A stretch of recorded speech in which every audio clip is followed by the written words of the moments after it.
The year 2022 saw the United Nations Office of Counter-Terrorism continuing to support member states in countering terrorism and preventing violent extremism, while reinforcing the UN Secretary-General's vision for reinvigorated multilateralism, as outlined in his Our Common Agenda report. Throughout 2022, providing policy leadership on the UN General Assembly's counter-terrorism mandate remained at the center of UNOCT's efforts.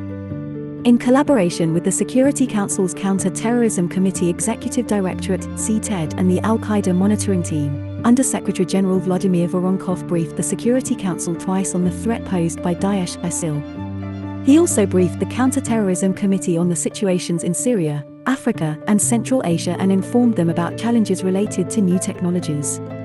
As requested by the General Assembly, UNOCT prepared the Secretary-General's report on terrorist attacks based on xenophobia, racism, and other forms of intolerance, or carried out in the name of religion or belief, to advance understanding of these threats.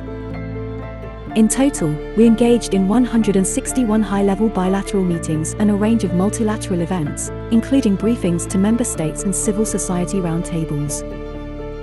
UNOCT's high-level counter-terrorism conferences have accelerated the implementation of the UN Global Counter-Terrorism Strategy, promoting international cooperation and the sharing of expertise, leading to several important milestones. In March, the high-level international conference on regional cooperation among Central Asian states in Tashkent, Uzbekistan endorsed the updated Joint Regional Plan of Action. That same month, the first annual Beneficiaries Forum in Doha, Qatar contributed to strengthening CTPCVE programming, enabling a better response to beneficiaries' needs.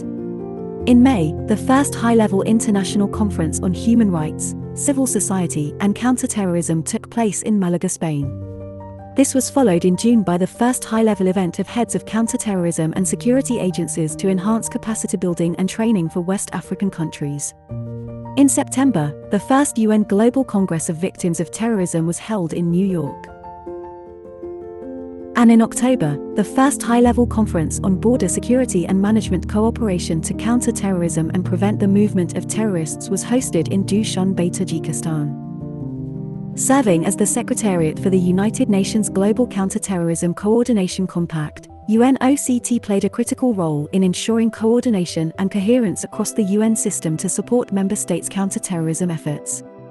In April, the Global Counter-Terrorism Coordination Compact welcomed 2 new members, the Investigative Team to Promote Accountability for Crimes Committed by Daesh, UNITAD, and the Financial Action Task Force, FATF. With 45 member entities, the Compact has become the largest coordination framework within the United Nations.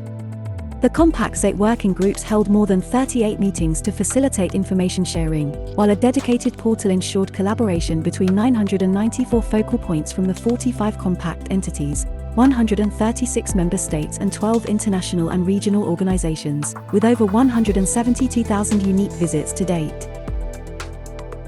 All through 2022, UNOCT continued to strengthen the delivery of UN counter-terrorism capacity building and technical assistance to member states.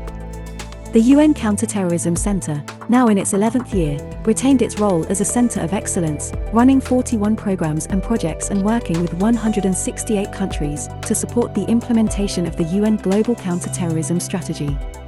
UNOCT's Special Projects and Innovations branch provided specialized expertise through 12 programs, 11 knowledge products and more than 300 days of training to over 1,100 participants.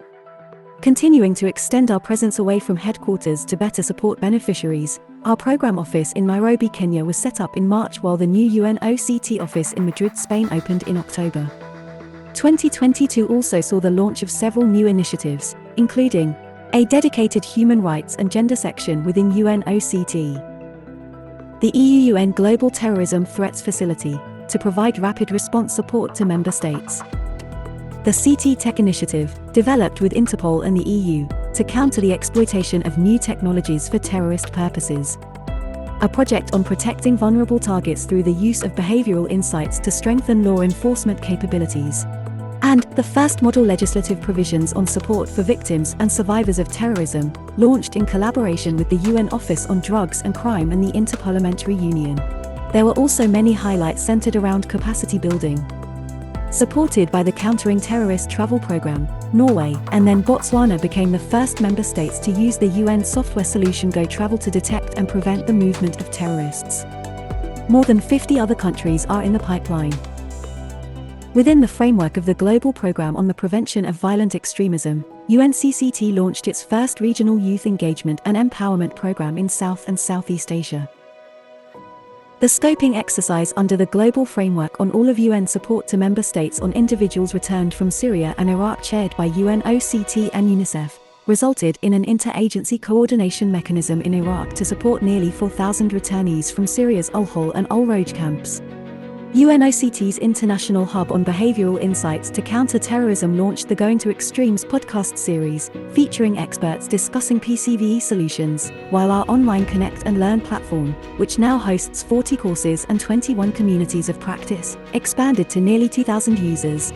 Because we understand that successful capacity building requires dynamic partnerships, we strengthened our strategic collaboration with some 150 new civil society, private sector, and academia partners and signed 32 Memoranda of Understanding with member states and Global Compact entities.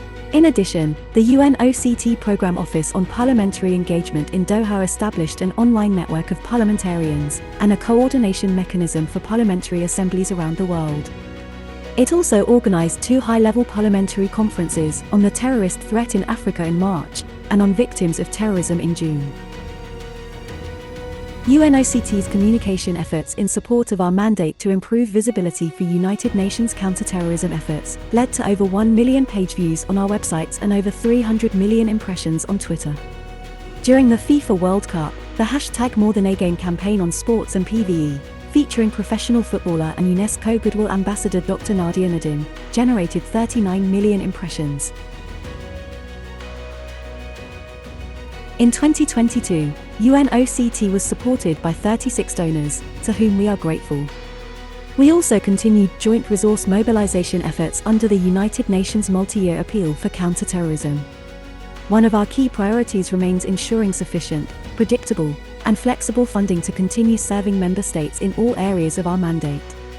As we look to the future, UNOCT looks forward to working with UN member states, compact entities, civil society and all our valued partners, building on the strong foundation already in place to create an effective and well-coordinated UN system contribution to global counter-terrorism efforts.